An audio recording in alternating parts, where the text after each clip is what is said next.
C'est Sha'ar Kevod Hashem, c'est ça le livre. Il écrit dans un style très difficile, très succinct et en plus difficile. Bon, mais c'est comme ça que étant donné la personnalité de Rabbi Ephraim Enkawa qui est restée gravée dans les mémoires de tous les juifs, non seulement de Tlemcen, mais de toute l'Algérie, son ouvrage, Sha'ar Kevod Hashem, est resté dans les mémoires, mais personne ne le possédait.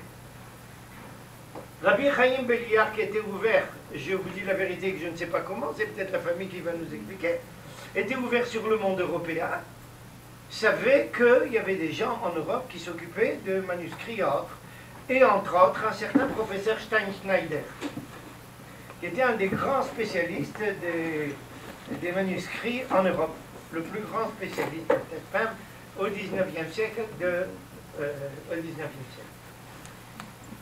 Et si j'ai bien compris, Rabbi Chaim Beliar a participé une fois au congrès sioniste, non? Premier congrès de base. Il a participé au premier congrès sioniste, et là-bas, il a rencontré le professeur Steinschneider. Pas là-bas, à cette occasion. Le professeur Steinschneider n'était pas là-bas. À cette occasion, il l'a rencontré, et il lui a dit, vous êtes-vous spécialiste de manuscrits? Essayez de me chercher le manuscrit de Sha'ar Kevod Hashem. Steinschneider lui a répondu par le biais des élèves de Rabbi Chaim Beliar. Un peu plus tard, il a trouvé le manuscrit à Oxford et il lui a passé le manuscrit.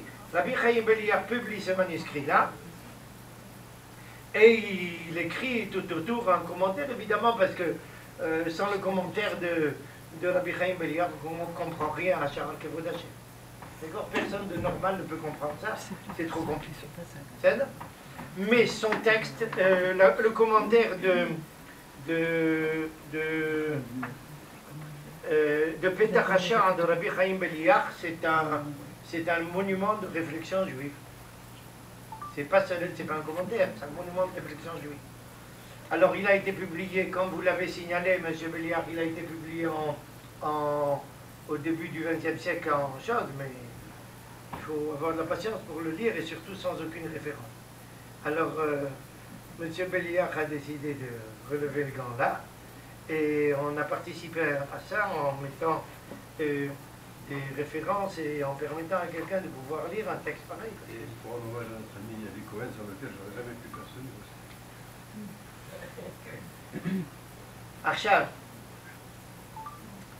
Et le second point extrêmement important, et là j'arrive à un point important. Les juifs nord-africains sont des juifs insupportables. Je vais vous dire pourquoi, attendez.